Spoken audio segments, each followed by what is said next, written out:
Witam Państwa w energetycznym talk show redakcji Globenergia. Jak podaje Bloomberg, koszty produkcji energii ze źródeł odnawialnych wciąż maleją, czyniąc je coraz bardziej konkurencyjnymi w porównaniu do paliw kopalnych. Co najważniejsze, relacja ta ma się pogłębiać w 2025 roku pomimo rosnących barier i ceł na światowych rynkach. I pojawia się pytanie, czy Polska skorzysta z tego trendu, mając na uwadze sytuację kryzysową w polskich sieciach energetycznych, czy dopłaty do energetyki rzeczywiście trafiają głównie do OZE, a może beneficjent jest gdzieś indziej. Wczoraj zakończyliśmy targi Enex ze specjalną strefą naszej redakcji Miasto OZE. Na miejscu zarejestrowaliśmy krótki komentarz przedstawiciela mFOŚ w zakresie aktualnej sytuacji w programach dotacyjnych. A partnerem dzisiejszego odcinka jest firma Wisman. Zapraszamy.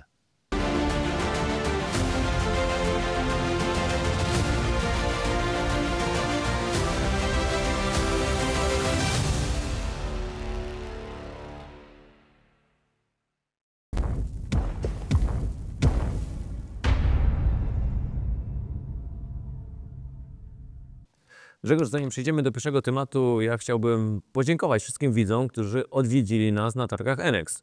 To naprawdę miłe z Państwa strony, kiedy podchodzicie i gratulujecie nam programu, a my też możemy w realu zobaczyć osoby, które nas oglądają, które komentują. Wiesz, Bogdan, to też bardzo miłe, jeżeli jest taka też krytyka, która jest dla mnie pozytywna, mówi nam, co mamy robić, jak robić, i o pytania, które często Państwo zadawali się, w tym jeszcze dzisiaj porozmawiamy. Ale dzisiaj mamy chyba dobre wieści, bo Bloomberg informuje o malejących kosztach produkcji energii ze źródeł odnawialnych na świecie. I to w rozumieniu fotowoltaiki i w rozumieniu farm wiatrowych. I też mamy dobre wieści w stosunku gromadzenia energii z magazynów bateryjnych. Tak, tak. To może zobaczmy sobie na tą grafikę.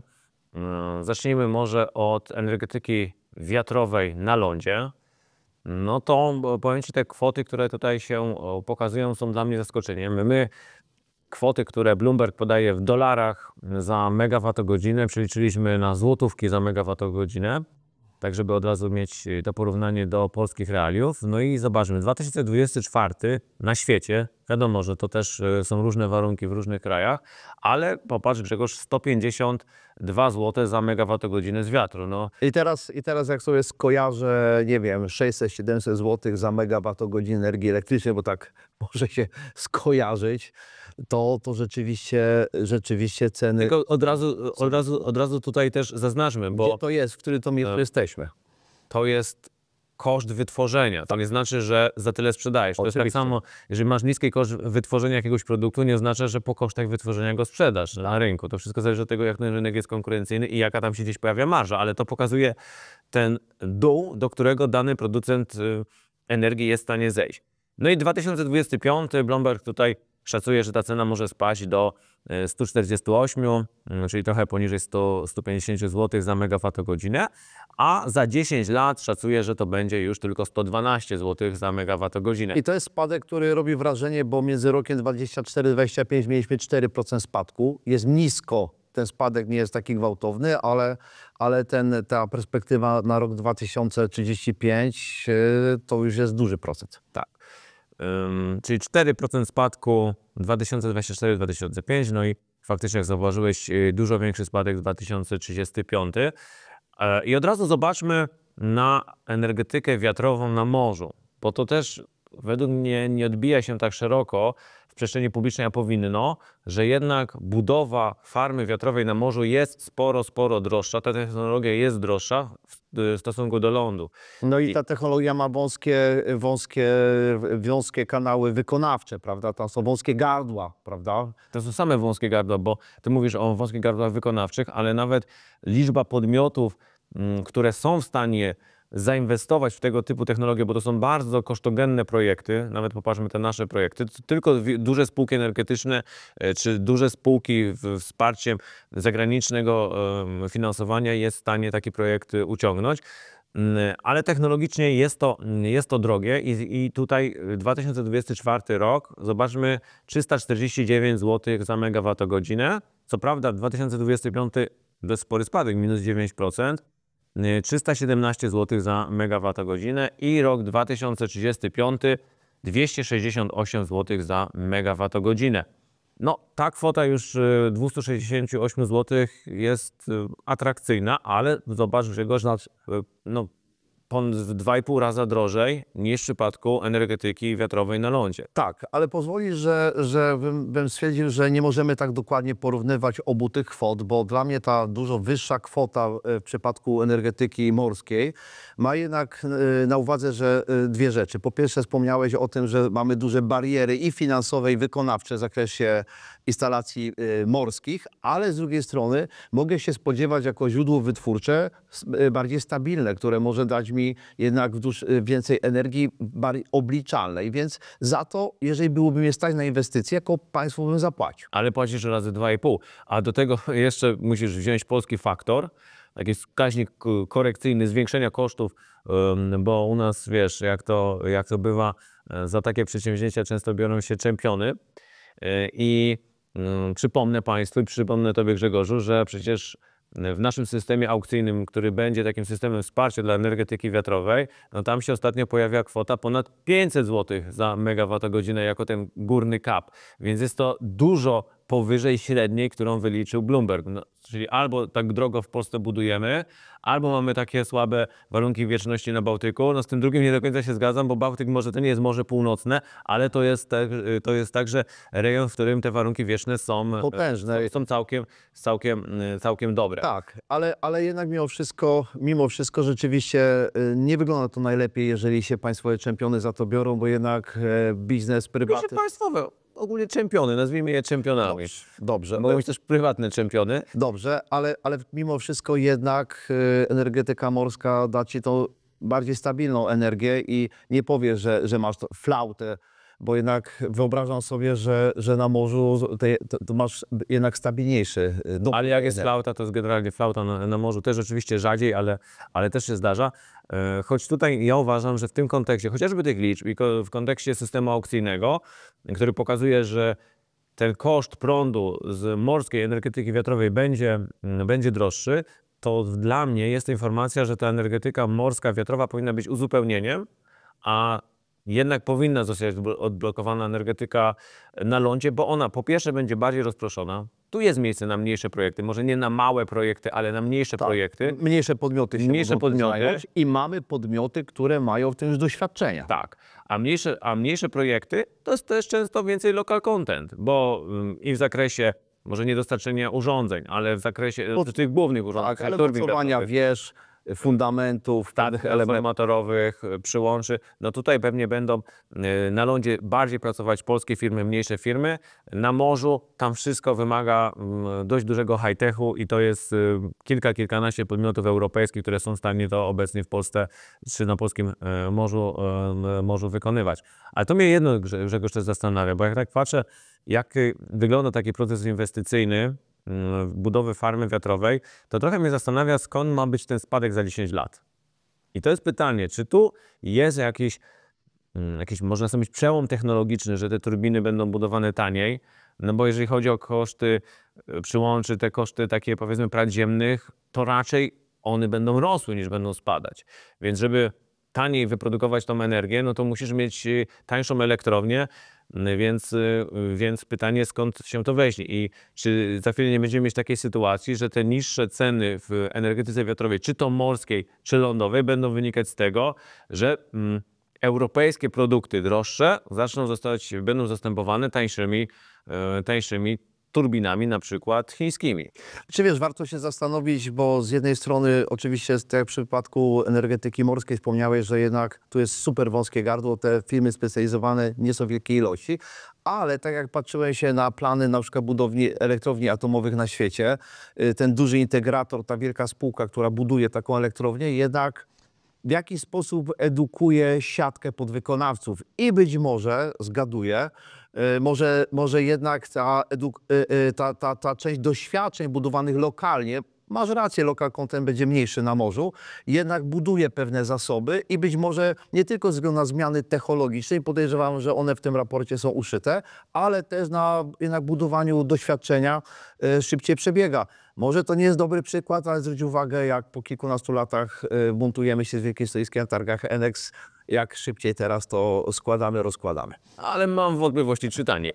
Przejdźmy do energetyki, Grzegorz, słonecznej, bo to jest chyba ciekawe. Energetyka słoneczna w tym zestawieniu Bloomberga wychodzi taniej niż energetyka wiatrowa. Nie są to może kolosalne różnice, bo w 2024 Bloomberg oszacował koszt wytworzenia energii elektrycznej z farm fotowoltaicznych na 144 zł za megawattogodzinę. I przypomnę jeszcze raz, to jest cena zagregowana na świecie, to nie jest polska cena. Jeżeli miałbym tutaj zrobić taki szacunek, żeby odnieść to do polskich warunków, to pomnożyłbym to pewnie razy 1,5, bo jednak nie jesteśmy krajem o bardzo wysokim nasłonecznieniu, no daleko nam do Hiszpanii, Włoch czy krajów podzwrotnikowych.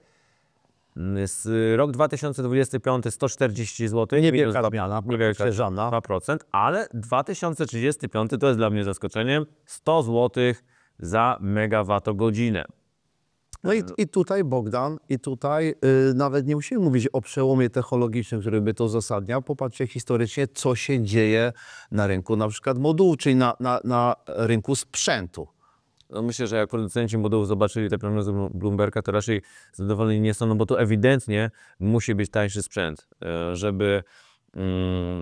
żeby ta cena mogła być na tym poziomie. Tańszy, a może bardziej wydajny, Bogdan. Tak, miej nadzieję. Tylko że postęp wydajności nie jest aż tak szybki, żeby uzasadniło to aż tak duży spadek. To wiesz, też trochę w kontekście tego, Grzegorz, o czym mówiliśmy w zeszłym odcinku, że ten kryzys, który szykuje się na rynku chińskim, może spowodować, że po obecnej korekcie cenowej i wzroście cen komponentów i falowników i modułów fotowoltaicznych za 6 miesięcy znowu wejdziemy na ścieżkę obniżek cen, ale no jest to też prognoza optymistyczna i też pokazuje, jak tu jest jeszcze jednak duży potencjał. Jaka duża przestrzeń jest. Ale wiesz co, tak może żartem, ale co mnie martwi, bo tak wspominasz krajowe czempiony energetyczne i jeżeli popatrzymy się na ten koszt, jak wspomniałeś, wytworzenia energii, na przykład 140 zł za megawattogodzinę, no to tak się obawiam, czy już parę tutaj osób w Netbillingu nie spadło z krzesełka, bo rzeczywiście energetyka może powiedzieć, słuchajcie, no my wam za dużo płacimy, tą rynkową cenę energii za energię elektryczną z waszej fotowoltaiki, bo to jest wasz koszt wytworzenia, a tutaj według Bloomberga jest 140 zł.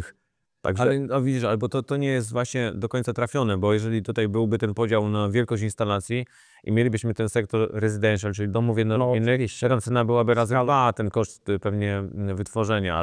Także że apel do energetyki, żeby o tym pamiętała, że to dotyczy najpierw dużych instalacji, żeby się tu nie rozpędzać. Tak, ale to też pokazuje i to też widać ten trend w Polsce, że projekty małe czy średnie są w defensywie, bo nawet megawattowa farma fotowoltaiczna to z punktu widzenia farm to nie jest duża inwestycja, nie jest duża instalacja, no i tam te koszty też nie rozkładają się optymalnie.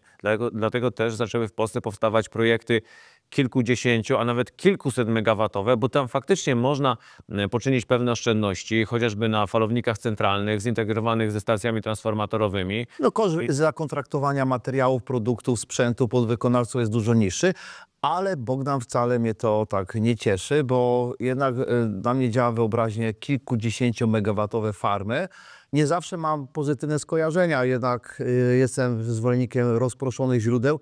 Na rozumieniu megawatów, które już może brzmią zabawnie jako rozproszone, ale szczerze mówiąc wolałbym w te miejsca takie mniej przyjazne dla środowisku wykorzystać właśnie na te megawatowe instalacje. Ja się bardzo cieszę, drodzy Państwo, z megawatowych, 2-megawatowych. Byłem osobiście na 8-megawatowej instalacji dachowej. To mnie cieszy najbardziej. Ale te dane, Grzegorz, też pokazują jedną według mnie ważną rzecz, bo pojawiło się sporo głosów, że jeżeli mamy taką sytuację jak teraz, gdzie ten profil fotowoltaiczny w ujęciu rocznym potrafi być wyceniany na 280 zł, czy to spowoduje, że te inwestycje się zatrzymają? Dla mnie ta analiza pokazuje, że nie. Że jednak ten próg bólu jest dużo niżej i nawet ten trend obniżania ceny energii na giełdzie, przez to, że mamy coraz więcej fotowoltaiki w systemie, no jeszcze mamy sporo zapasu, kiedy te przedsięwzięcia całkowicie przestaną być opłacalne. Oczywiście one będą optymalizowane, one są optymalizowane. Też obserwuję to, że wiele projektów nieoptymalnych wypada, czyli takich, które mają wysokie koszty chociażby przyłączenia, wysokie koszty gruntu i tak dalej. To jest wszystko optymalizowane, ale dla takich zoptymalizowanych projektów ta cena, która jest obecnie na rynku, jest jeszcze ceną rentowną. Nie gwarantuje wysokich marż, ale jest ceną rentowną. Dla mnie najważniejszy jest fakt, który pokazuje nam, jak wspomniałeś próbu, ale najważniejszy jest fakt, który pokazuje nam, jaka jest dobra perspektywa dla odnawialnych źródeł energii i pokazuje, jak one dobrze działają cenotwórczo, bo w końcu wszyscy spodziewamy się, chcemy niższych cen energii nie tylko dla społeczeństwa, ale także dla gospodarki. Ale Bogdan od razu, zanim zaczniesz analizować ostatnią część, gdzie mamy tą część magazynowania energii, zanim zaczniesz mówić tu o kwotach, o procentach, proszę wytłumacz nam, dlaczego taka część znajduje się w tym zestawieniu, bo może nam się tak trudno skojarzy, skąd tutaj koszt energii z magazynu, który jest magazynem, a nie jednostką wytwórczą. Koszt energii wynikający z pracy tego magazynu, z jego ładowania i rozładowania w pewnych cyklach. Bo oczywiście my z punktu widzenia inwestycyjnego interesuje nas de facto nakład inwestycyjny i jaką mamy cenę za kilowatogodzinę czy za megawatogodzinę, ale z punktu widzenia pracy tego systemu, no to my też zarabiamy na tym, że jest pewien spread między ceną zakupu i ceną sprzedaży. Czyli ta różnica, tak, że dzięki tym systemom magazynowym wielkoskalowym w odpowiednim momencie kupujemy, w odpowiednim momencie sprzedajemy energię i dostajemy jakąś kwotę, tak? Czyli w rozumieniu tego zestawienia to tak na końcu trochę też możemy to traktować jako źródło wytwórcze.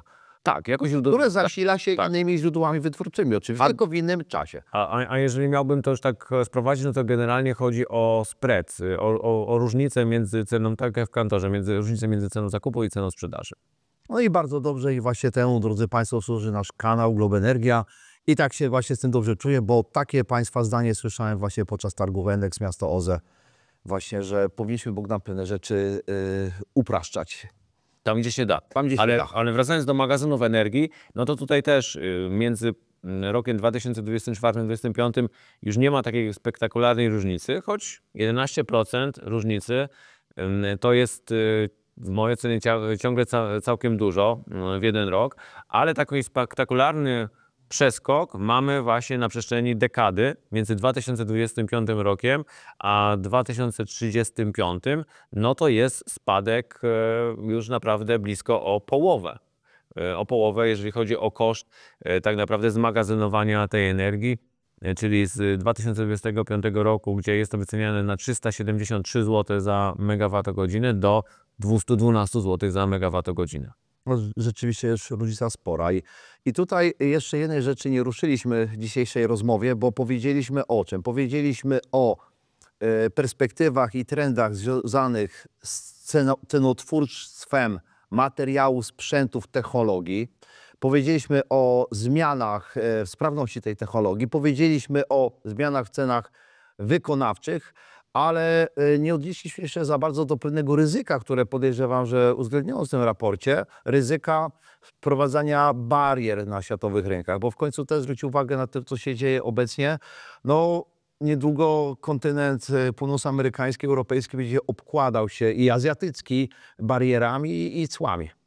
Ale jeżeli tak się stanie, no to te wyliczenia, Grzegorz, generalnie można sobie odłożyć na półkę, bo cały system elektroenergetyczny i nie tylko odnawialny jest oparty jednak o wymiany handlowe, bo nie wiem, czy mamy taki region na świecie, który byłby całkowicie samowystarczalny. I czy to mówimy o energetyce konwencjonalnej, czy to mówimy o energetyce odnawialnej, to jednak te przepływy towaru, know-how są potrzebne. No ale popatrzcie, i tutaj ten raport Bloomberga może być takim dowodem, że przez potrzebę taniej energii, a cały świat potrzebuje taniej energii, nie wyobrażam sobie polityków, którzy o tym nie śnią, bo bez taniej energii też nie wygrają wyborów. Tutaj może być taki naturalna blokada dla barier, bo politycy obkładając się barierami, cłami, blokadami, no mogą na końcu zanotować, może z opóźnieniem, ale wzrosty cen energii, wzrosty komponentów służących do wytwarzania cen energii. Zwróćcie uwagę, że często ten protekcjonizm skończył się źle. No to jest czysta spekulacja. Ja akurat jestem przekonany, że jeżeli chodzi o Unię Europejską, to raczej nie spodziewałbym się barier celnych, które by spowodowały brak ekonomicznych podstaw do tego typu inwestycji, co nie zmienia faktu, że my w Unii Europejskiej potrzebujemy badań i rozwoju i potrzebujemy naszego lokalnego przemysłu, ale to też nie może wyglądać tak, że dopuszczamy w Unii Europejskiej produkcję słabej jakości, drogich komponentów, no bo firmy czują się bezpiecznie, no bo są chronione bardzo wysokimi cłami. To też nie jest rozwiązanie problemu. No widzisz, tutaj jest ten balans, ale wydaje mi się, że o tym balansie to chyba trzeba rozmawiać w zupełnie innym programie. Ale Grzegorz, trochę myślę, że też w naszym, bo zobacz, czy czasem nie trzeba skopiować pewnej polityki, którą mają chociażby Chiny. Zamiast dotować górnictwo, bo dzisiaj też będziemy o tym mówić, dotować wydobycie ropy naftowej, wydobycie węgla, no to może inwestujmy te pieniądze w rozwój technologii i tak jak chińskie firmy technologiczne, także technologiczne w zakresie odnawialnych źródeł energii mogą liczyć na subsydia, często nie bezpośrednie, ale w postaci tanich kredytów, zwolnień z podatków.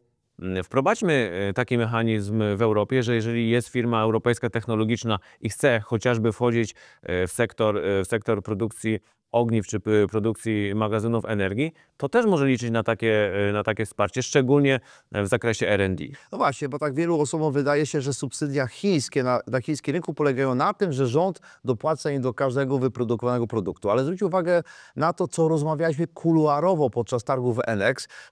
W końcu jako redakcja Globenergia śledzimy głównie Polskę, ale sam dobrze wiesz, że patrzymy się mocno na rynek Azji Południowo-Wschodniej. Patrzymy się mocno nie tylko na rynek, patrzymy się mocno na firmy, ale naszej pracy patrzymy się, Bogdan, też na przepływ menedżerów i osoby, co tam się dzieje. I zwróćcie uwagę na to, jak wiele pojawiło się nowych brandów chińskich, za którymi stoją byli menedżerzy z dużych innych firm chińskich. I dlaczego oni mogli, mówiąc kolokwialnie, odpalić tego typu biznes?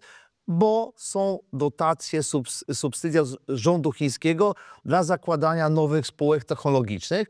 I co jest ciekawe, że te spółki niektóre założone kończą z sukcesem. To nie jest tak, że idzie przemielenie, jak to się mówi, środków unijnych.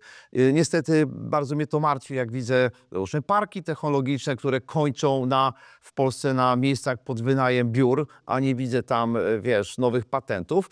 A w Chinach może przepalają część tych środków, ale dają duże pieniądze, duże możliwości. Masz pomysł na firmę technologiczną, zakładaj, walcz. Ale nawet widać ten transfer technologii do Stanów Zjednoczonych. No niestety to, co w Unii Europejskiej wychodzi najlepiej, to produkcja regulacji. I bardzo często startup, który jest innowacyjny, jest technologiczny, startuje w Europie, bo jednak mamy bardzo dobre zaplecze inżynieryjne, mamy mnóstwo wykształconych, bardzo dobrze wykwalifikowanych inżynierów, ale prowadzenie biznesu w Unii Europejskiej jest ciężkie i one często nie idą do Chin, bo tam też nie jest tak łatwo dla Europejczyka, ale idą do Stanów Zjednoczonych, no bo tam jednak tych regulacji jest mniej i ta przyjazność do prowadzenia biznesu jest po prostu większa i możliwości pozyskania kapitału. Tak, ale wyobraź sobie składany wniosek, który w polskich warunkach dotacyjnych mamy i dobrze wiem, że część z wymagań tego wniosku, pomimo że jest finansowany z Unii Europejskiej, wcale nie wynika z regulacji urzędników z Unii Europejskiej, wynika z przeinterpretowania,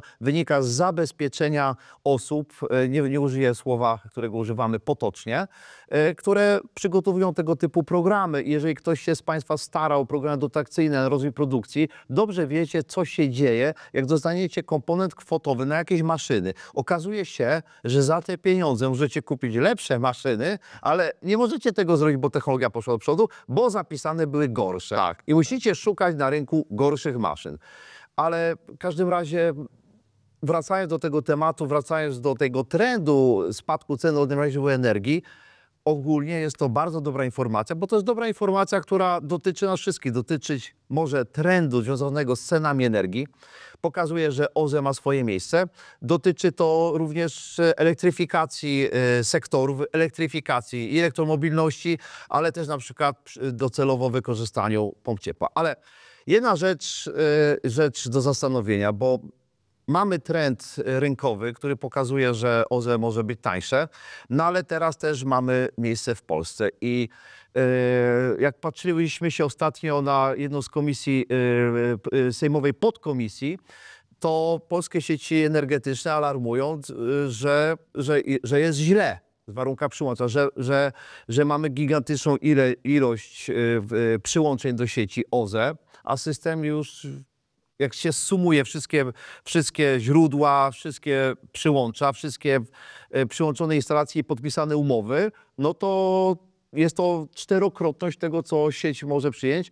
I nawet taki cytat sobie, może tak nie fair przez przedstawiciela PSE, że tak wyrywam, ale jest taki cytat, to gdzieś powinno mieć koniec. Oczywiście łatwo wyrwać jedno zdanie i interpretację do tego powołać, ale tutaj zwraca uwagę przedstawiciel PSE, że system powinien mieć maksymalnie, będzie miał potrzebę 35 gigawatów, a mamy teraz 150 gigawatów sumowanych przyłączonych instalacji, podpisanych umów, gdzie są i instalacje, i do tego jeszcze magazyn energii. Grzegorz, ale ja się z tym zgadzam. Z tym zdaniem. To gdzieś powinno mieć koniec, tylko gdzie? No bo wiesz, to jest łatwo powiedzieć rzecz oczywistą oczywistość. No, każdy rozwój technologii, możliwości przyłączenia gdzieś ma swój koniec. Tylko pytanie, czy PSE dysponuje analizą, która by wskazywała, gdzie ten koniec jest i pod jakimi warunkami. No to zadam Ci inne pytanie, jeżeli zapytałbyś naszych czempionów energetycznych, gdzie powinien być koniec, to gdzie powinien być koniec? Już, wczoraj. No, dekadę temu, Grzegorz. Po co nam to Ja pamiętam, wiele lat temu byłem na takiej konferencji, już nie będę mówił, kto ją organizował, ale można powiedzieć, że to są te okolice czempionów energetycznych. I oni wtedy twierdzili, a wtedy to były początki fotowoltaiki, że według ich analiz, których nigdy nie pokazali, że absolutnie system nie przyjmie więcej niż 2 gigawaty fotowoltaiki. Będzie katastrofa, blackout, wszystko, to już nic nie będzie. No mamy 22 blisko i dalej jeszcze jest prąd z piasku i to jakoś działa. No i dlatego jest pobierana energia z sieci. Dlatego ja jestem, wiesz, naprawdę trochę rozczarowany tym, że mamy instytucje, mamy nawet bardzo wykwalifikowane osoby, które pracują w tych instytucjach, ale one nie inwestują w analizy i nie inwestują w opracowania, które faktycznie pokażą pewną ścieżkę. Że nasz system jest obecnie w takim stanie, że może przyjąć taką ilość tego typu źródeł. Jeżeli go rozbudujemy, poniesiemy takie nakłady, no to zwiększymy te moce. I jest jakaś ścieżka, można do tego tworzyć regulacje, ale wyrywanie z kontekstu pewnych liczb, pokazywanie, że te liczby są duże, no to są duże. No ale przecież każdy wie, że współczynnik wykorzystania fotowoltaiki to nie jest 100%, to nie jest 90%, tylko to jest 12%. No właśnie. I tutaj jest ten problem, bo że jeżeli widzimy gigawaty energii z OZE, to jakby zapominamy właśnie, że te gigawaty nie pracują w pełnej mocy. I tak samo na tym przyłączu, jak mówiliśmy o tym carpoolingu, może pracować fotowoltaika potem, może pracować inne źródło wytwórcze, więc akurat to nie jest fair. Natomiast z czym się zgadzam, które padło podczas tej podkomisji sejmowej, z tym, że wiele wniosków, które zostały składane do przyłącza, zostały składane z myślą o odsprzedaży, o handlu i to jest pewna patologia rynku. Tak, ale okej. I to się Grzegorz zgadzam, że tutaj powinno zostać to uregulowane, żeby nie było takich wirtualnych przyłączy, bo ja jestem przekonany, że duża część z tych mocy zakontraktowanych, czy z wydanych warunków, a nawet w tych miejscach, gdzie zostały podpisane umowy, te inwestycje nie powstaną. Dlatego, że one są robione na handel i jeżeli nie znajdzie się kupiec, który będzie w stanie za to odpowiednio zapłacić, to po prostu zostanie ta zaliczka utracona i ta inwestycja nigdy nie powstanie. I to jest rzecz, która powinna zostać rozwiązana. Ale są proste rozwiązania. Tylko jeszcze jedną rzecz powiem. Jest proste rozwiązanie, żeby więcej mocy OZE-owej się... Tak się łatwo mówi z tej strony. Ale nie, ale naprawdę. Naprawdę, Grzegorz, jest, teraz tam ogląda, Grzegorz, jest proste rozwiązanie. Jest proste rozwiązanie, żeby więcej źródeł odnawialnych nie chciało się podłączać do systemu. Jest to obniżenie ceny energii. Nikt nie będzie poniżej kosztów tej energii wytwarzał i ku chwale wszystkich odbiorców sprzedawał ją taniej niż były jego koszty wytworzenia. Póki prąd będzie tak drogi jak jest, no to te inwestycje będą powstawać. Aha, czyli oczywiście, czyli mamy przekaz do naszych czempionów energetycznych, do krajowej energetyki.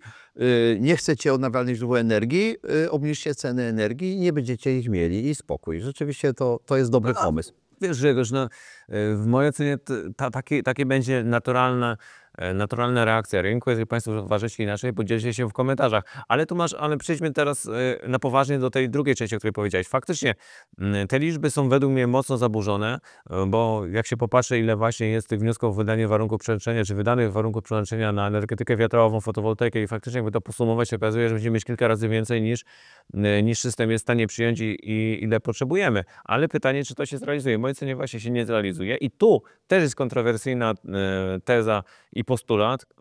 Te warunki po prostu powinny być bardziej obwarowane, a czas na realizację powinien być krótszy.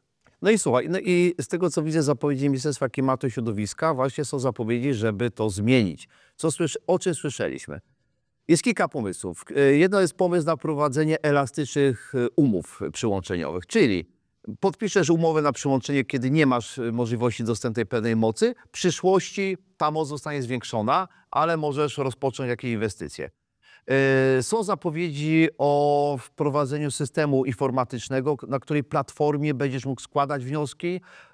Z tego, co widziałem w zapowiedzi, będzie mniej dokumentów wymaganych, rezygnacja na przykład z wyrysu z miejscowego planu zagospodarowania przestrzennego, decyzji o warunkach zabudowych, na przykład dokumentów potwierdzających tytuł prawny itd., bo rzeczywiście część dokumentów na etapie składania może nie jest potrzebna, jak dostaniesz odmowę, to po co to wszystko tak przedłużać. W każdym razie jeszcze jest taka ciekawa rzecz, którą tutaj znalazłem w Ministerstwie Klimatu i Środowiska. Pomysł, by wprowadzić obowiązek harmonogramu prac inwestycyjnych dla danych warunków przyłączeniowych, czyli w pewnym momencie złożysz to przyłącze, dostaniesz, ale ktoś może od ciebie zażądać, pokaż harmonogram. Nie będziesz realizował harmonogramu, tracisz warunki przyłącza i koniec z blokowaniem miejsca. Tak, ale to jeszcze jedna rzecz, myślę, żeby faktycznie jedna rzecz to jest harmonogram, a drugie to jest pokazanie źródeł finansowania. Bo większość, a może złe słowo większość, bo nie mam danych, ale podejrzewam, że duża część podmiotów, które występują o warunki przyłączeniowe, nie chce tego zrealizować, bo chce to sprzedać. I nie mają finansowania na wykonanie tej inwestycji. Bo powinni pokazać zaplecze finansowe, na przykład promesę z jakiegoś banku, instytucji finansującej i tak dalej. Pokazać źródła finansowania i wtedy faktycznie warunki przyłączeniowe byłyby wydawane podmiotom, które faktycznie chcą to zbudować. No i jeszcze włączyło się w to Ministerstwo Aktywów Państwowych. Kojarzy ostatnie aktywności Ministerstwa Aktywów Państwowych związanych z elektromobilnością na przykład? Nie. To dobrze, ale może przejdę jednak do faktu, bo nie będę rozwijał tego wątku. Ministerstwo Aktywów Państwowych proponuje prowadzenie aukcji dla uwolnienia mocy przyłączeniowych. Co ty na to?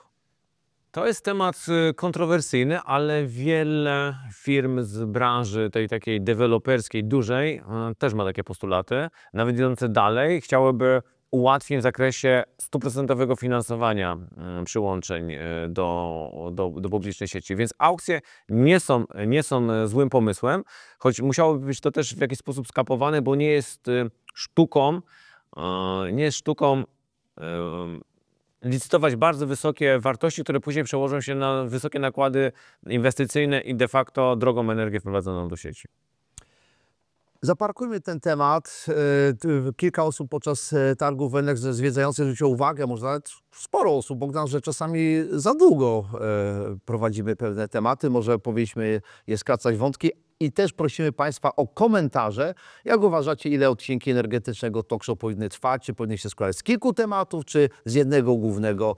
Jeszcze raz dziękujemy za odwiedziny, ale prosimy Państwa o komentarze. Pojawia się też taki temat subsydiów dla energetyki. I teraz często energetyka odnawialna, jak pokazaliśmy początkowy raport Bloomberga, jest oskarżana o gigantyczne subsydia. Ja to często słyszę w Polsce i jeżeli ktoś z Państwa pracuje w branży, sami dobrze wiecie, że też przez stronę drugą jesteśmy oskarżani o to, że tak, mamy OZE w Polsce, ale przecież jest dotowane, a my musimy jeszcze wprowadzać mocę konwencjonalną po to, żeby bilansować system elektroenergetyczny. I warto się zastanowić, czy rzeczywiście tylko OZE jest subsydiowane, bo w jaki sposób jest, bo mamy w dużej skali aukcje, w małej skali mamy jakieś dopłaty. Ulgi podatkowe, te subsydia są i to nie ma co też zaklinać rzeczywistości, one występują, ale też trzeba oddać kontekst, że w Europie, a pewnie w większości regionów świata, ten sektor jest mocno subsydiowany. I pytanie, czy jest subsydiowany w dobrym kierunku, czyli takim prorozwojowym, który przekłada się na to, że na przykład cena energii w przyszłości będzie niższa, czy jest subsydiowany po to, bo chronimy pewne uprzywilejowane grupy, które powiedzmy obrosły jakiś sektor i walczą o swoje przywileje. Ale teraz nie mówisz na pewno o OZE. Na pewno o OZE nie mówię. Ale zobaczmy na ten wykres, który pokazuje, jak w poszczególnych latach rozkładały się subsydia. I faktem, prawdą jest to, że ten kolor zielony do 2021 roku dominował, czyli najwięcej subsydiów szło do sektora energetyki odnawialnej. Całej Unii Europejskiej. Całej Unii Europejskiej, tak. To są miliardy euro. Miliardy euro. A ten przerywana linia to jest procent PKB ogólnego, więc to też, żeby odnieść się do skali. Ale też rocznie szary kolor to wcale nie jest taka niska wartość. Od zawsze w Unii Europejskiej także paliwa kopalne miały subsydia. Ale co się zmieniło 2022-2023, wtedy, kiedy był kryzys energetyczny? No dla mnie, dla Państwa też może być to zaskoczenie. Subsydia do odnawialnych źródeł energii zostały zmniejszone. A na co poszły? Gdzie najbardziej wzrosły te subsydia? No, ogólnie na dotacje do energii. No bo tak, te subsydia rozdawano na prawo i lewo w Polsce, głównie gospodarstwom domowym, małym firmom. Na zachodzie Europy duży przemysł dostawał subsydia. Dyskusyjne, ale tam poszły największe pieniądze. I w drugiej kolejności paliwa kopalne. Paliwa kopalne tak naprawdę doznały renesansu, jeżeli chodzi o zastrzyk subsydiów. No właśnie. I teraz żeby tutaj jeszcze wyglądało to dokładniej, zastanówmy się, jak to wygląda na polskim rynku, bo czasami przeciwnicy węźlu energii mówią tak, że dotujecie OZE, a wcale nie dotujemy paliw kopalnych. Tylko ja mam jedno pytanie. Czym jest rynek mocy w Polsce obecnie, jak nie gigantyczną dotacją dla zabetonowanego systemu energetycznego? To jest chyba nawet tutaj, Grzegorz, nie ujęte, podejrzewam, w tym zestawieniu. Choć rzeczywiście to są takie subsydia pośrednie. W ten sposób, że mamy rynek mocy, na którym generalnie, tak jak w Polsce, dopłacamy do elektrowni, które i tak nie działały i które są opalane węglem. Ale w Polsce gigantyczne subsydia dla paliw kopalnych to są subsydia dla górnictwa. Te pieniądze, które tam rokrocznie są wydawane, które w mojej ocenie w dużej mierze są kompletnie nieprorozwojowe i są często szkodliwe społecznie, bo też trzeba odnieść się do skali. No, o ile dobrze pamiętam, w 2024 roku do górnictwa trafiło ponad 7 miliardów złotych. W tym roku, 2025, trafi ponad 9 miliardów złotych. 9 miliardów złotych to jest gdzieś pewnie 1/10 przychodów z PIT-u. Czyli tak, żeby sobie każdy to wyobraził, każdy z nas mógłby płacić 10% niższy podatek i państwo miałoby tyle samo, jeżeli by nie wydawało na górnictwo. Ale do 2040 roku tam jest planowane jeszcze grubo ponad 130 miliardów do włożenia w polskie górnictwo. I jeżeli jeszcze mielibyśmy taką sytuację, że dzięki temu mamy bezpieczeństwo energetyczne, mamy jakieś korzyści, no to można byłoby nad tym dyskutować. Ale kryzys energetyczny w mojej ocenie był takim koronnym dowodem na to, że polskie górnictwo nas kompletnie nie chroni przed kryzysem energetycznym. Bo proszę Państwa, jeżeli my w kryzysie energetycznym pozyskiwaliśmy 70 czy 80% energii z węgla, w dużej części z naszego polskiego węgla, a cena i tak wystrzeliła w kosmos. Czyli tylko po prostu tam się pojawiły większe marże, ale wcale polskie gospodarstwa, polski przemysł nie został ochroniony tym, że mamy polskie górnictwo i polskie elektrownie, które spalają polski węgiel. Żadnej korzyści z tego nie było. Nie wiem, czy Państwo pamiętacie, no ja pamiętam, ile razy pokazywaliśmy te kolejki samochodów po węgiel przed kopalniami. A informacje, że wpłynął statek z Kolumbii. Coś z dzieciństwa mi się kojarzy, jakiś statek, który wpływał z pomarańczami, a teraz wpływał statek. Ale musiał przypływać statek z Kolumbii, bo nasze czempiony górnicze nie były w stanie zapewnić węgla, które potrzebuje polska gospodarka, polski przemysł, polskie gospodarstwa domowe. Co więcej, w Polsce, to pisaliśmy też na portalu Globenergia o tym, wydobywamy węgiel najdrożej na świecie. Ponad 800 zł za tonę, gdzie cena tego węgla z dowozem statkiem do Gdańska czy do Rotterdamu to jest 400 zł za tonę. I taki system utrzymujemy. Pewnie jakby patrzeć jeszcze głębiej na wskaźniki, które trochę też pokazują, dlaczego jest tak drogo. O ile dobrze pamiętam, średnie wynagrodzenie w górnictwie to jest 170% średniego wynagrodzenia w przemyśle. No to też pokazuje, dlaczego pojawia się taki duży opór, chociażby w zakresie ograniczenia tego wydobycia, bo to też nie ma co ukrywać. To są bardzo często bardzo dobrze płatne miejsca pracy, nie tylko w spółkach górniczych, ale w całej tej otoczce, która wokół tych spółek jest, w nadzorze i tak dalej. Czy warto się zastanowić, w co powinna inwestować Polska, z tego względu, że z jednej strony powinniśmy inwestować w sieć elektroenergetyczną i popatrzcie, jakbyśmy te miliardy zainwestowali w sieć, która mogłaby przyjąć więcej tej energetyki odnawialnej, byśmy potężnie większe szanse na obniżenie kosztów energii, ale co najważniejsze, warto podkreślić jeszcze raz i obalić ten mit, który mówi o tym, że to energetyka odnawialna jest subsydiowana, ale jeżeli jest, to jednak... Obalić ten mit, że tylko energetyka, bo ona jest subsydiowana. Tak. Ale jaka jest potężna różnica? Bo to jest dobre porównanie wędka i ryba i jednak w przypadku energetyki odnawialnej subsydiujemy w większości wędki, bo powstają nowe moce wytwórcze. Dokładnie. I cały czas nad czym pracuje przeciwnik, użyję tego określenia, nad tym, żeby ograniczyć te nowe moce wytwórcze. A co chce energetyka konwencjonalna? Jeszcze więcej pieniędzy na to, co jest, bez jakiegoś radykalnego... Żeby przepalić to w kotle. Tak, i żeby to przepalić i bez radykalnego zwiększania mocy wytwórczych innych konwencjonalnych.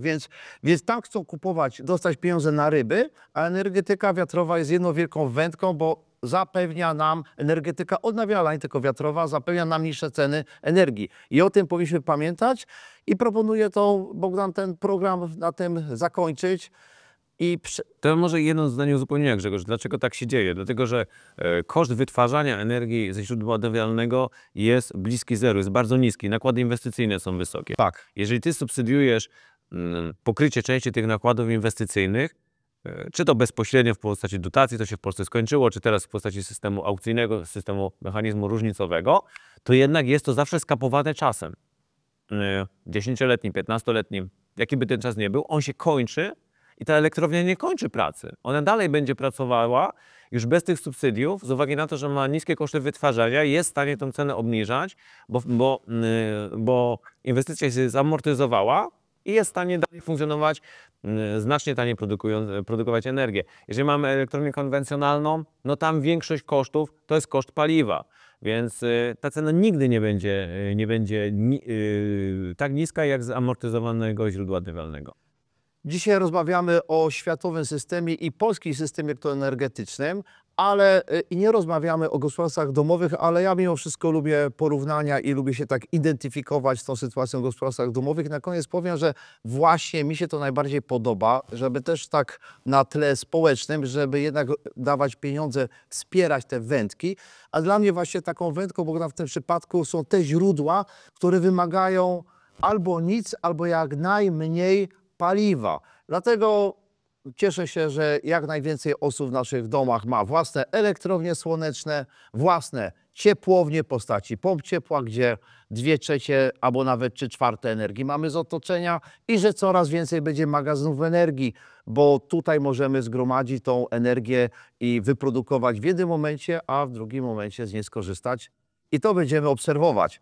I drodzy Państwo, przejdźmy do podsumowania naszego spotkania z widzami podczas targu Enex. Ja chciałbym Państwu zaprezentować to zdjęcie. Zdjęcie Grzegorza uśmiechniętego, wchodzącego na rozpoczęcie forum pomp ciepła, żeby mieć dokumentację, niepodważalny dowód, że na forum Solar Plus było więcej osób. Zrobiłem kilka zdjęć, tutaj zdjęcie, które pokazuje praktycznie całość sali, całość publiczności.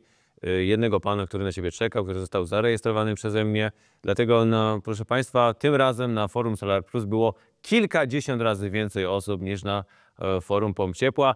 I Grzegorz za chwilę będzie próbował się z tego wymigać. O 5 rano. Nie wiem, Grzegorz, może zwiedzasz targi o 5 rano. Ja nie zwiedzałem o 5 rano. To powiedziałem. Zdjęcie zostało zrobione o 9:53. Nie, drodzy Państwo, właśnie, bo 3 lata temu podczas YouTube'a, podczas naszego programu w YouTubie właśnie wspominaliśmy, u kogo będzie więcej osób. Oczywiście cały czas było więcej osób podczas forum Pomp Ciepła, nie podczas forum Solar Plus. Bogdan ostatnio, kiedy było mnie chyba, nie wiem, może z 200 osób więcej, stwierdził, że no jest remis ze skazaniem na mnie. Nie wiem, co to znaczy remis ze skazaniem na mnie. Teraz, jak mnie wkręcił i w ogóle dzisiaj widziałem twoją dziwną minę przy ekspresie kawowym, ja wiedziałem, że coś szykujesz na mnie. Proszę Państwa, co Bogdan zrobił? Powiedział, ty stań na chwilkę, wejdź do sali, jeszcze było dużo czasu do forum Pomp Ciepła. 7 minut. Wejść na chwileczkę, zrobić ci zdjęcie. Chyba 70, Bogdan, minut rozkładaliśmy, testowaliśmy dźwięk i tak dopiero jak mi zrobił to zdjęcie, zrozumiałem, że to jakaś gruba popka. Ale Bogdan, zostawmy, ale wiesz co, Grzegorz, ja mam podsumowanie dobre. Widzę, że od naszych czempionów energetycznych się bardzo dobrze uczysz, próbujesz zabetonować rzeczywistość i tak uczysz się, jak to przekazać. Bogdan, daje ci bilet na złotą farelkę, bo przypominasz mi teraz ten billboard z tą żarówką, która miała pokazać, jakie te odnawialne źródła energii są złe. Drodzy Państwo, a ja tu zapraszam energetykę, macie nowego pracownika od PR-u. Proszę Państwa, to kończąc ten krótki, humorystyczny wątek, zostawcie Państwo w komentarzach informacje, czy byliście na forum Pomp Ciepła, czy na forum Solar Plus. Zobaczymy, których komentarzy będzie więcej. Ja jestem przekonany, Grzegorz, ja już pierwszego dnia po forum Pomp Ciepła miałem liczne osoby chętne przed kamerą powiedzieć, że na forum Solar Plus będzie więcej osób. I Bogdan się da złapać, bo dzień wcześniej już się poławia z osobami, które powiedzą, że było więcej. Wpadłeś, kolego, przegrałeś. Proszę Państwa, cieszymy się, że odwiedziliście nas podczas miasto z redakcji Globenergia specjalnej strefy, ale o czym Państwo często rozmawialiśmy i też prosiłbym Cię, Bogdan, żebyście to podsumowali. Pojawił się wątek częsty, który mnie bardzo cieszy, że wykonawcy różnych instalacji, bo to nie tylko grzewczych, czy elektroenergetycznych, czy nawet budowlanych, jedna rzecz mnie ultra ucieszyła. Mówicie tak, że wysyłacie linki naszych programów swoim klientom. No powiem Wam, że nic mnie tak to nie ucieszyło. To słowo, że wykonawca instalacji mówi, że bardzo fajnie, że poruszyliście ten wątek, dałem linki moim klientom. To naprawdę, słuchajcie, super inspiracja i bardzo się cieszę, że tak się dzieje. Bogdan, co u Ciebie, co u mnie się pojawiło, może wymienimy się informacjami. Do mnie podeszło sporo firm wykonawczych i mówiło, że ma spore rozliczenia jako firmy wykonawcze w czystym powietrzu, czyli mają duże opóźnienia w rozliczeniu z Narodowym Funduszem. Do mnie też sporo takich informacji trafiło. Ja się obawiam, że to może być bardzo duża skala. To jest bardzo duży problem, prawda? Tak, bo to są też takie sytuacje, które były dyskutowane, że firmy są na skraju upadłości. Tak. Bo nie są w stanie obsłużyć płynności finansowej. Drodzy Państwo, w związku z tym też chciałem poinformować Państwa, że wybieramy się też osobiście do Narodowego Funduszu Ochrony Środowiska. W tej sprawie się dowiedzieć, mamy okazję więcej się dowiedzieć w poniedziałek i w poniedziałek będziemy coś informować. Czekajcie na informacje o nas w tym zakresie. Druga sprawa, taka może troszeczkę powiązana od firm wykonawczych już instalacyjnych i to z branży grzewczej. Wiele osób przyszło zmartwionych, że wiesz, zmartwione tym, że kilka tysięcy pomp ciepła wypadło z listy ZUM. I akurat wielu wykonawców, którzy od 20 lat montują urządzenia grzewcze, mają wielkie problemy, bo w dobrej wierze zaoferowali inwestorom rozwiązania z pompami ciepła, to ich wyceny, inwestorzy się przygotowali do tych inwestycji. I okazało się, że ta pompa ciepła wypadła z listy ZUM, ale nie wypadła dlatego, że producent coś, wiesz, źle zadeklarował, że faktycznie są inne współczynniki, inne poziomy pracy. Po prostu kilka tysięcy pomp ciepła zostało z powodów proceduralnych usuniętych z listy ZUM i naprawdę potężna liczba instalatorów ma z tym problem i też również konsumentów. Lista ZUM na branży działa jak płachta na byka. W ogóle powiedzenie słowa lista ZUM wywołuje nerwowość. Większość głosów, które do mnie docierały, sprowadzały się do tego, że w tej formule, tak jak ona jest prowadzona, jest ona kompletnie bez sensu i najlepiej jakby zniknęła. No, to rzeczywiście jest potężny problem. Kolejne osoby, które do mnie się zgłaszały, cały czas jeszcze apelują jeszcze więcej materiałów na temat rozliczenia netbillingu. Widać, że ten system jednak stanowi duże wyzwanie. My cały czas mówimy o tym, że o tym rozróżnieniu w inwestowaniu w fotowoltaikę, czy chcemy szybki okres zwrotu, czyli największa autokonsumpcja i to, co Bogdan powtarza zawsze, czy autarkia, czyli samowystarczalność. Ale to cały czas widać stanowi wielkie wyzwanie, bo temat instalacji w netbillingu pojawił się nie tylko na Twoim forum Solar Plus, ale również na forum pomp ciepła, bo rzeczywiście wiele osób się z tym gubi, a wielu inwestorów no, cały czas chciałoby mieć dwa źródła wytwórcze. Tak, choć tutaj według mnie problem rozliczenia w netbillingu jest głównie po stronie polityków, którzy bez sensu ten system opisali w tak niezrozumiały sposób w ustawie, i po stronie jednak czempionów energetycznych, które, powiedzmy, nie najprostszy system jeszcze bardziej komplikują poprzez nieprzejrzysty sposób prezentacji tego chociażby na fakturach. Tutaj światełkiem w tunelu jest to, że faktycznie są założenia, aby zmienić tą ustawę i wymusić tutaj na spółkach energetycznych bardziej czytelny sposób prezentacji. Myślę, że to też część tych problemów by rozwiązała. No i ten problem, o którym my mówiliśmy, no wiele osób w ogóle jest zaskoczonych, jak można było wpaść na tak genialny pomysł, żeby jeszcze tych netbillingowców podzielić na tych, którzy są rozliczani w oparciu o ceny godzinowe, z możliwością zmiany, na tych, którzy są miesięcznie. Kompletnie tego nie rozumiem. Taka niedźwiedzia przysługa, która nie najprostszy system jeszcze bardziej zupełnie komplikuje i już tak naprawdę wielu branżystów nawet się gubi w tym, kto, jak, gdzie i kiedy będzie rozliczony. Jeszcze jest jedna sprawa, która często się pojawia. Część osób z różnych branż, którzy uczą się innej branży, inwestowało właśnie w fotowoltaikę, pompy ciepła, inne źródła i też są tacy rozżaleni, że inwestują w czyste technologie, obniżają smog, prawda, gdzieś albo gdzieś niską emisję obniżają lokalnie, przez to, że mają źródło wytwórcze, które nie powoduje niskiej emisji, jak na przykład pompa ciepła, fotowoltaika, albo ograniczają produkcję energii z węgla, czyli gdzieś też tych emisji mamy globalnie dużo mniej. I są tacy rozczarowani, że tak inwestują, zostają sami sobie z tym wszystkim i takie czują trochę żal do państwa, że się tak zostawia i jeszcze im się to komplikuje. Ale jedna rzecz, która może mnie mocno zbulwersowała, i to jest temat forum Solar Plus, i to nie zbulwersowało mnie twoje, że tak powiem wprost, takie, nie chcę cię obrazić, ale takie próby szczycia rzeczywistości, że więcej u ciebie było osób podczas Solar Plus. Grzegorz, zdjęcia są faktami. Dobrze, ale to mogliśmy się o 5 rano rzeczywiście tam umówić. Wtedy może byłoby porówno. Ale co mnie zbulwersowało? Zbulwersował mnie temat tego rozdysponowania mocy, czyli wyłączenia instalacji OZE. I o ile temat mnie w ogóle bulwersuje, to o ile jeszcze rozumiem wyłączenia instalacji, system nie może przyjąć energii, dostaniesz rekompensatę, jeżeli mam elektrownię. Nie zgadzam się z tym, ale rozumiem. Natomiast skrajnie nie mogę się zgodzić z czymś innym. Jeżeli mam potężną wewnętrzną instalację na terenie zakładu pracy, mam megawat albo 2 megawaty instalacji i ta instalacja pracuje wyłącznie na potrzeby wewnętrznej instalacji, po prostu na potrzeby wewnętrzne, czyli całkowicie na autokonsumpcję w 99,5%. Czyli nasza instalacja, która ma 1 megawat albo 2 megawaty, na liczniku energetyki pojawia się jako instalacja 50 kWp, bo tyle energii maksymalnie wypuszcza. I jeżeli pojawiają się głosy, że jest rozdysponowanie mocy i teraz, że te instalacje też powinno się wyłączać i rzeczywiście zgodzę się z tym, ktoś powie, no słuchaj, jak system ma pęknąć, no to lepiej je wyłączyć.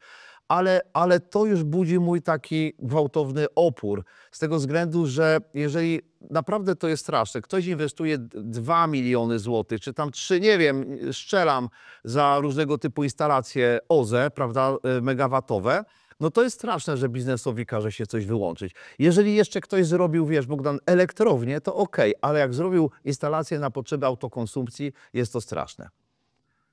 Dla mnie straszne jest to, że nie ma jednej spójnej polityki w praktyce, bo w teorii pewnie jest, jak powinny być te poszczególne źródła wyłączane. Bo nie, no, dla mnie jest to zrozumiałe, że jeżeli masz nadmiar energii w systemie, nie jesteś w stanie jej wypchać do sąsiadów, no to musisz ograniczać pracę. Tak. Ale to powinno iść od źródeł przyłączonych od najwyższych napięć poprzez wysokie, średnie do niskich, a autokonsumpcja absolutnie na samym końcu. No bo to jest tak, jak miałbym wodę ze studni i ktoś mi dzwoni, proszę nie korzystaj z wody ze studni, odkręcaj wodę z wodociągów, bo rozsadzi. I ja rozumiem, Tak, ale to ten właśnie- pogląd, że rzeczywiście jak ma się rozsadzić, to z powodu społecznych powinien tą wodę wziąć z tego kranu. Ale na samym końcu. Ale na samym końcu jest to, ale mimo wszystko jest to bulwersujące, a sytuacja taka jak jakiś podmiot społeczny na przykład dostał dotację na instalację fotowoltaiczną, dużą megawatową elektrownię i ma dofinansowanie i WFOŚ mu powiedział OK, ale jeżeli nie wyprodukujesz tyle a tyle kilowatogodzin, megawattogodzin, dostaniesz karę albo zwrot dotacji, to nie wiem, czy te wyłączenia PSE rzeczywiście to uwzględniają. Tego typu kary. No bo wiesz, dostaniesz pieniądze z powrotem za energię i to jest właśnie, to są trudne tematy. Czy jeszcze coś, Bogdan, u Ciebie się pojawiło w komentarzach? Tak, no dużo mówiło się ogólnie o spowolnieniu na rynku, o spowolnieniu w segmencie domów jednorodzinnych i to zarówno w zakresie pomp ciepła, jak i fotowoltaiki to faktycznie widać. No i sporo dyskusji takich już, co będzie w tym roku 2025, gdzie jesteśmy jednak na początku. Czy będzie tutaj odbicie, czy W którym punkcie jesteśmy rynku? w którym punkcie jesteśmy rynku. Też trochę dyskutowaliśmy o nasyceniu rynku, szczególnie właśnie w tych instalacjach domkowych fotowoltaicznych. Tutaj najwięcej osób upatruje przyszłość właśnie w magazynach energii, także w retrofitach dedykowanych do netmetteringowców, którzy za 5 lat zaczną wychodzić z systemu. Już się cieszy, bo wyjdę z systemu, tak? No ty nie za 5, ale już odliczam. To jest człowiek złośliwy. No i też rynek pomp ciepła, choć tutaj według mnie, wbrew wszystkiemu i danych, jest największy potencjał na to, żeby to odbicie nastąpiło, dlatego że nasycenie rynku pompami ciepła jest niskie. Ciągle, tak jak popatrzymy sobie na procenty w stosunku do liczby ogólnej gospodarstw domowych, to nasycenie jest ciągle w pompach ciepła małe. No i to jest ciekawostka, rzeczywiście potężna okazja może być jeszcze docelowo dla pomp ciepła w przypadku właśnie netmeteringu, bo tego netmeteringu mamy ponad 1 milion i jeszcze mogą być gospodarstwa domowe, które chciałyby z tego skorzystać. Ja widzę nawet u siebie w sąsiedztwie, że jednak niektórzy zwiększają instalacje i montują pompy ciepła. Ja jeszcze spotkałem się z dyskusjami na temat kampaniami, które przetaczają się przez internet, które właśnie wprowadzają te fikcyjne rachunki grozy. Oczywiście te rachunki grozy, oczywiście gdzieś się pojawiają problemy, ale dyskusja, która się u nas pojawiała na stoisku, jeszcze była taka na temat tych de facto płatnych kampanii, bo widać, że to są synchronizowane artykuły. Bardzo się cieszymy, że Państwo nas odwiedziliście. Krótko jeszcze zaglądnijmy do naszych komentarzy również widzów, którzy nie mogli przyjechać w naszej strefie miasto OZE. Ktoś prosił łopatologiczne, przepraszam, wyjaśnienie, jeśli zakładamy małą instalację, czytaj tanią, zwróci się szybko 3-4 latach, ale w małym stopniu obniży nam roczny rachunek za prąd. No i to jest zgoda. Jeśli założymy dużą instalację, czyli drogą, zwróci się po długim okresie, ale w dużym stopniu obniży nam roczny rachunek za prąd. Tak, zgadza się, choć tutaj myślę, że to jest nawet więcej. Moja instalacja obniża rachunek praktycznie o 90 parę procent, więc generalnie co do zasady się to zgadza. Kolejny komentarz. Najkorzystniejsza eksploatacja pompy przebiega przy pracy ciągłej w systemie ogrzewania podłogowego. Eksploatacja chodzi na pewno o pompę ciepła. Ale to właśnie jest taki wybrany ten komentarz, dlatego że on jest mocno niejednoznaczny, bo co rozumiemy przez słowo najkorzystniej? Bo jeżeli to chodziłoby o efektywność pracy pompy ciepła, to bym się z tym zgodził. Jeżeli ona sobie cały czas tam wolniutko, równomiernie chodzi. Ale jeżeli weźmiemy czynnik ekonomiczny, to już z tym się nie zgodzę. Dlatego, że po pierwsze mamy duże różnice w cenach między strefami i tak jak ja u mnie... Chodzi o taryfę energetyczną G12 na przykład. Mam świadomość, że moja pompa przez to, że pracuje intensywniej w ciągu 10 godzin niż jeżeli pracowałaby przez 24 godziny, choć nigdy to nie jest ciągła praca 24 godziny, tylko może jak są najsilniejsze mrozy, to jednak ta różnica w cenie jest na tyle duża, że to się opłaca. I nie mówiąc już o tym przypadku, gdzie jest fotowoltaika. No bo tak jak dzisiaj, bardzo niska temperatura przez dzień będzie pewnie też ujemna, ale mamy piękne słońce, więc opłaca się nawet przegrzać ten budynek pompą ciepła, która przez to, że będzie pracowała do wyższej temperatury, nie będzie pracowała najbardziej efektywnie w zakresie chociażby COP, ale z uwagi na to, że ten prąd jest bardzo tani, bo alternatywnie wprowadzając go do sieci mielibyśmy koszt, znaczy wartość tylko wprowadzenia, czyli tam jakieś 30 groszy za kilowatogodzinę, no to bardziej opłaca się ten prąd wykorzystać do tego, żeby ta pompa ciepła pracowała mniej efektywnie, ale taniej. Jeszcze tu jeden komentarz dłuższy. Widzę, że moc można też dobrać w ten sposób, jeżeli dołożenie do jego kilowata paneli kosztuje 2000 zł, to nawet jeśli cała wytworzona energia pójdzie do sieci, co jest nierealne, dostanę za nią żałosne 20 groszy za kilowatogodzinę, również nierealne, tym bardziej z mnożnikiem 23. To do depozytu dopiszą mi 200 zł. 1000 kWh razy 20 groszy. O tyle obniżę roczne rachunki, te 2000 zł wydane na ekstra panele zwrócą się w 10 lat w mega pesymistyczny scenariusz.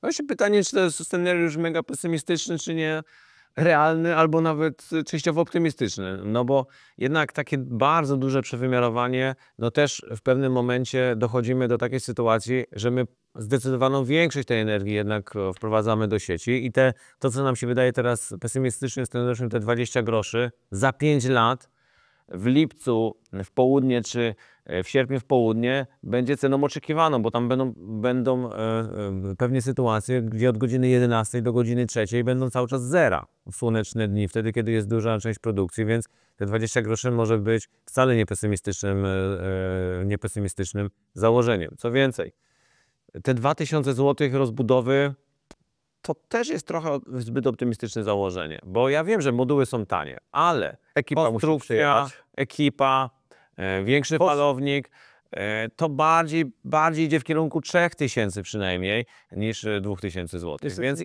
ciężko kogoś złapać, Bogdan, żeby ktoś przyjechał do nas do takiej małej rozbudowy. No, tak. Ta kwota montażu już jest stała. Tak. Więc ja nie jestem przeciwnym, bo sam jestem tego przykładem, że zwiększanie autokonsumpcji jest ok, jeżeli ktoś godzi się na ten dłuższy okres lotu i z pełną świadomością, ale to zawsze ma gdzieś swoją granicę. Jeżeli bym wykonał instalację 50 kW, żeby być całkowicie odciętym od sieci, no nie miałoby to kompletnie uzasadnienia ekonomicznego. Drodzy Państwo, kończymy tą część. Przedstawiamy też również krótko naszą wizytę podczas targów ENEX. Mieliśmy ciekawą rozmowę z przedstawicielem Narodowego Funduszu Ochrony Środowiska, który też się wybrał na targi, który chciał zobaczyć, co firmy, co może słychać u profesjonalistów, czy od firm w zakresie instalacji, w zakresie dotacji. Także zapraszamy do jeszcze krótki rzut oka jeszcze raz do Kielc. Wczoraj się zakończyły targi ENEX, wczoraj zakończyło się Miasto OZE redakcji Globenergia. No i jesteśmy na targach ENEX, zresztą wystawiamy się tutaj chyba od 18 lat. Po środku tej hali jest strefa miasta OZE redakcji Globenergia, gdzie odbywają się wydarzenia nasze. Forum Pomp Ciepła, Forum Solar Plus. Mamy tutaj 30 stoisk partnerskich, ale całe targi to 7 hal, ponad 300 wystawców i czego się możemy spodziewać? Tego, czego od zawsze, czyli odnawialne źródła energii, czyli elektroenergetyka, czyli instalacje fotowoltaiczne, oczywiście game changer dzisiejszego rynku, czyli magazyny energii. Do tego technika grzewcza, którą dobrze znacie, pompy ciepła, osprzęt do pomp ciepła i tak samo elektryfikacja sektorów, czyli co? Elektromobilność. Mamy tutaj samochody elektryczne, ale przede wszystkim infrastruktura, stacje ładowania DC, AC, czyli pełen osprzęt i stacji szybkiego ładowania i tych stacji wolnego ładowania.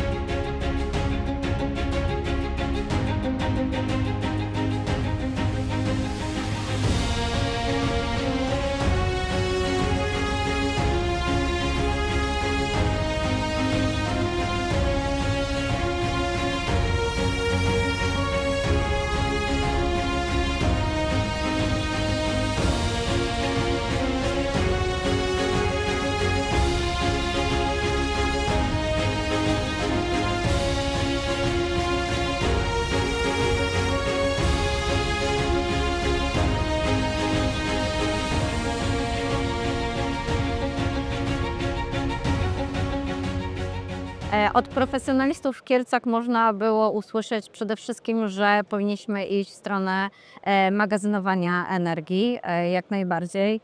Też można było usłyszeć, że ten program Moje Ciepło ma zbyt, że powinny ewaluować troszeczkę, dotacje powinny być wyższe, no bo on od 3 lat jest na tym samym poziomie, a jednak ceny się zmieniły na rynku.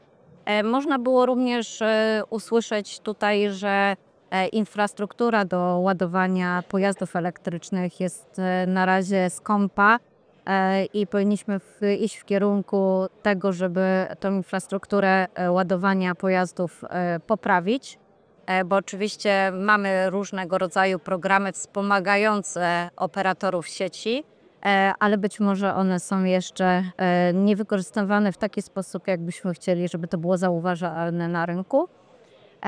Także dużo jest tutaj też ciekawych rozmów, które na pewno będziemy wnosić w przyszłości do naszych programów. I rozmawiamy już w drugiej połowie lutego 2025 roku, a więc kilkanaście dni po starcie programu Nasze Auto. I o ile mi wiadomo, tych wniosków już może być nawet ponad 600 w programie. Tak. Dzisiaj rano już było ponad 600, wczoraj jeszcze było 570 coś, dzisiaj rano już było ponad 600. No, Czy taka dynamika może cieszyć? cieszy, ale też pamiętajmy, że są to projekty zakończone. Dosyć wcześnie został opublikowany program. Co prawda nie było jeszcze tych dokumentów naborowych, one w ostatniej chwili się pojawiły, ale już można było się przygotować. My też dawaliśmy sygnały, kiedy ruszy ten program, więc ci, co zobaczyli, że są nieco lepsze warunki w programie Nasze Auto, nie składali się już w programie Mój Elektryk. Stąd teraz widzimy, że dosyć sporo tych wniosków w początkowej fazie się znajduje, znaczy jest składanych, ale też muszę powiedzieć o tym, że przy zakończeniu naboru Mój Elektryk w ścieżce tej, która dotyczy innych podmiotów niż osoby fizyczne, złożyło się bardzo dużo wniosków. Czyli branża zareagowała, tak? Zareagowała na to, że zamykamy z jednej strony program, który dotyczył przedsiębiorców, a z drugiej strony zareagowała również, że otwieramy nowy program dla osób fizycznych i dla jednoosobowej działalności gospodarczej, która ma nieco wyższą dofinansowanie niż w programie Mój. No właśnie ta grupa docelowa była przedmiotem krytyki w programie Nasze Auto, no ale okazało się, że rynek się jednak elastycznie dostosował prawdopodobnie do tego. Tak, ja myślę, że tutaj rynek musi też słuchać głosu, który idzie z Ministerstwa Klimatu i Środowiska, ponieważ tam jakby zostało zasygnalizowane, że dla przedsiębiorców jest szykowane inne rozwiązanie, więc być może troszeczkę douspokoiło, aczkolwiek musimy się teraz dopytywać, jakie to jest rozwiązanie i kiedy ono będzie wdrożone. Pani dyrektor, jesteśmy teraz chyba na końcowym już etapie konsultacji nowej wersji programu Mój Prąd? Nowa wersja programu Mój Prąd nie, raczej to będzie cały czas ta sama wersja programu. Szukamy cały czas budżetu, żeby zwiększyć ten program. Oczywiście ze środków funduszy europejskich. I jeśli on na tą chwilę byłby przedłużony dalej, to na tych samych zasadach. Jeśli będziemy mieć na tyle funduszy dużo, to na pewno pomyślimy o ewaluacji tego programu. Tak jak już kiedyś zaznaczyłam, on by szedł bardziej w stronę magazynów energii niż w stronę nawet dotowania samej instalacji fotowoltaicznej. Ale zobaczymy. No też mamy takie sygnały z rynku i to też dzisiaj wybrzmiało na tych targach, że chcieliby, żeby wrócił ten pomysł sprzed lat, czyli punkty ładowania samochodów wykorzystującą tą energię wytwarzaną na potrzeby własne. Czyli w ramach kilku programów dotacyjnych możemy zaspokoić nasze potrzeby, jeżeli chodzi o ogrzewanie domów, produkcję energii elektrycznej, no i również mobilności. Jak najbardziej tak. Bo tu jeszcze, O to nam chodzi. właśnie, jeszcze tutaj program Mój Rower, który również może to wszystko rozruszać. Pamiętajmy, że Mój Rower Elektryczny to nie jest tak, że my chcemy jakoś zwykły rower tutaj kanibalizować w jakiś sposób. Nie, absolutnie nie. To jest bardziej zamiana pojazdu spalinowego na rower elektryczny, czyli żeby ten rower elektryczny jeździł na dłuższych dystansach, na przykład kogoś wiózł. No, oczywiście to nie jest tak, że on wiezie, tylko by siłą mięśni trzeba go napędzić, ale żeby on na dłuższe dystansy człowiek mógł się nim przemieszczać, na przykład do pracy. Będąc w Kielcach, no nie można nie zauważyć ogromnej oferty w zakresie pomp ciepła, no więc pytanie samo ciśnie się na usta, co z czystym powietrzem? Czy ono będzie czyste w końcu? Ja jestem cały czas zdania, że ono będzie w końcu czyste.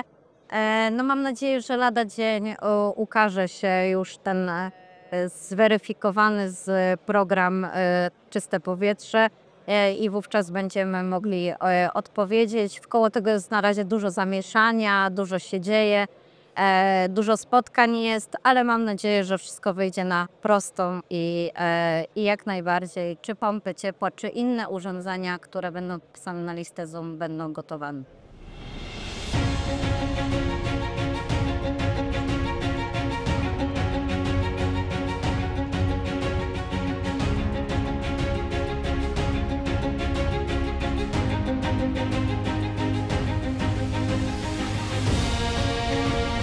Jesteśmy na stoisku partnera dzisiejszego odcinka firmy Wiessmann.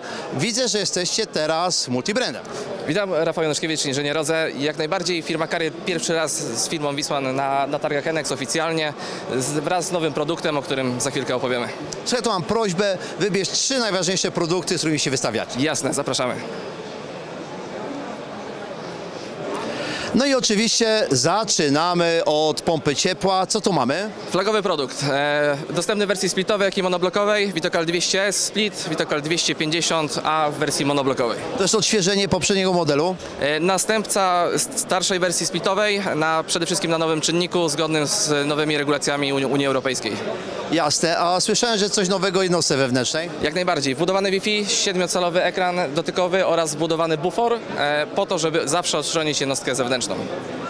Jasne, czyli wygoda instalacji. Tutaj mamy ciekawostkę. Słyszałem, że ciekawostkę całkowicie made in Poland. Jak najbardziej. Nowa pompa ciepła, Carrier Aquasnap, wyprodukowana w pełni w zakładach firmy Wiessmann w Legnicy, czyli całkowicie produkcja w Polsce. Jasne. Jaka to jest pompa? Na czym pracuje? Pompa monoblokowa przede wszystkim, oparta na propanie technicznym R290, czyli wysokie temperatury na zasilaniu do 75 stopni, ale również też dedykowana pod chociażby nowe układy, czyli nie tylko pod modernizację. Jasne, widzimy moce od 4 do 14 kW. Słuchaj, jedną rzecz zauważyłem jeszcze przed nagraniem.